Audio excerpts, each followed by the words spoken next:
अस्सलाम वालेकुम बच्चों। तो उम्मीद करता हूँ आप सब खैरियत से होंगे। स्पेक्ट्रास की रेंजेस आप लोगों ने याद कर ली होंगी।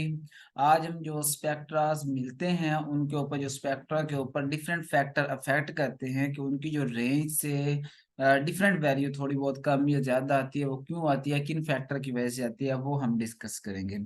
अगर तो हमारे जो कंपाउंड है उसके अंदर आ रही है कंजुगेशन, तो जो नॉर्मल रेंज है कंजुगेशन का पहले तो आपको पता होना चाहिए कि अल्टरनेटिवली सिंगल डबल बॉन्ड, इस तरह मतलब अल्टरनेटिवली पोजीशन के बाद बॉन्ड आ रहे हो तो उसको हम कहते हैं कंजुगेशन। अब कंजुगेशन क्या कहती है? अगर किसी कंपाउंड के अंदर कंजुगेशन आ रही है तो उसके नतीजे में जो आई आर बैंड का स्पेक्ट्रा होगा, वो उसकी जो फ्रीक्वेंसी है जो नॉर्मल होगी उससे थोड़ी लोअर मिलेगी हमें। सपोज ये हमारे पास दो स्ट्रक्चर दी हुई हैं, तो इसके अगर हम देखें तो ये 1684 पर सेंटीमीटर के ऊपर ये कार्बन डबल बॉन्ड ऑक्सीजन की पीक आ रही है। लेकिन इधर हम देखें तो ये 1715 के ऊपर आ रही है। इन दोनों में डिफरेंस क्यों आ रहा है?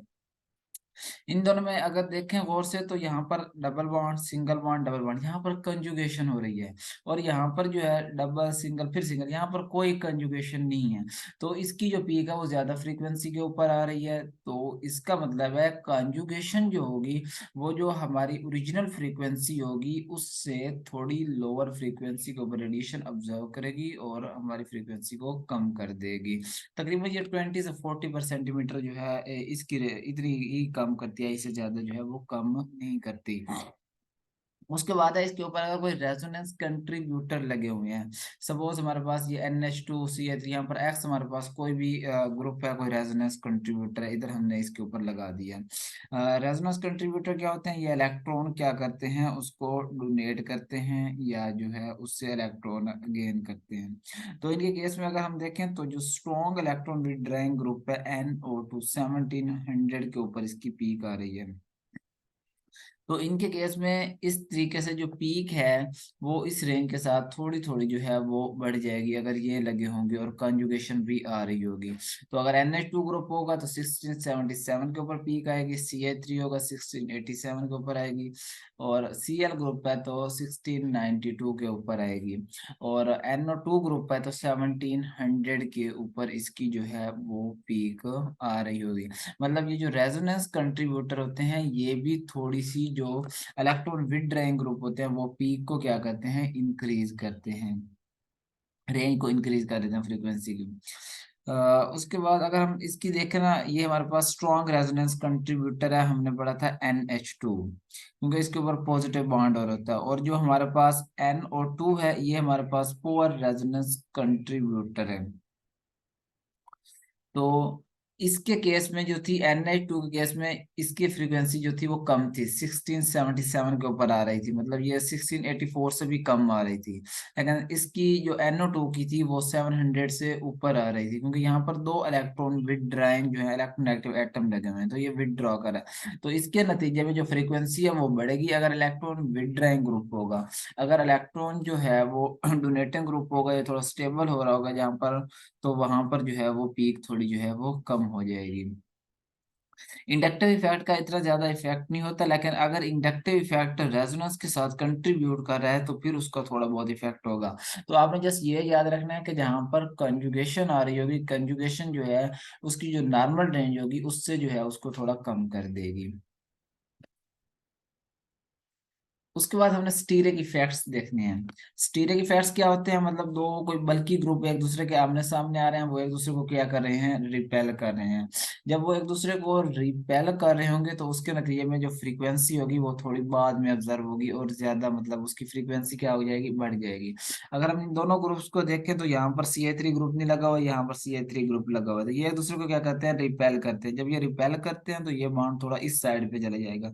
तो यहाँ पर जो C बॉन्ड की पीक आ जाएगी वो 1693 के ऊपर आती है, यहाँ 1686 के ऊपर आती है।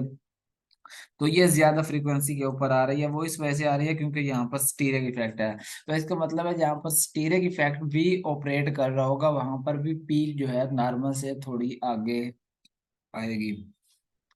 उसके बाद है स्ट्रेन इफेक्ट्स।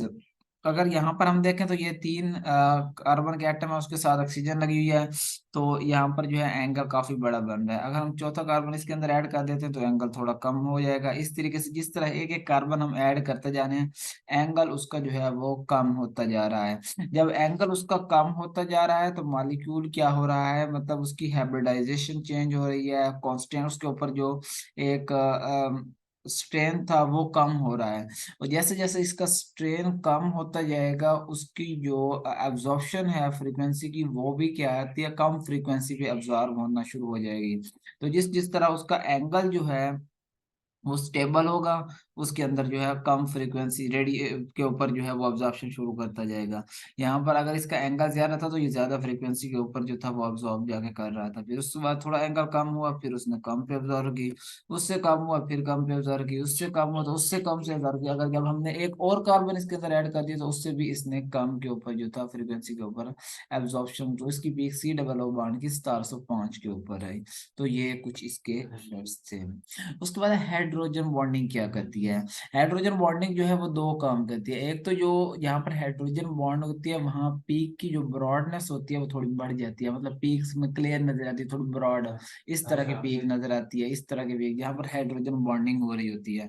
और सेकंड जो हाइड्रोजन बॉन्ड का काम होता है वो ये करते हैं कि ये दूसरे फंक्शनल ग्रुप के साथ जब इंटरेक्ट करती है तो उसकी जो पीक है नॉर्मल से जो है वो जब ये उसके साथ इंटरेक्ट कर रही होगी तो मतलब ये क्या करे, रिपल, तो नॉर्मल से ज्यादा के ऊपर जो है वो हमारे पास पीक हमें शो होगी।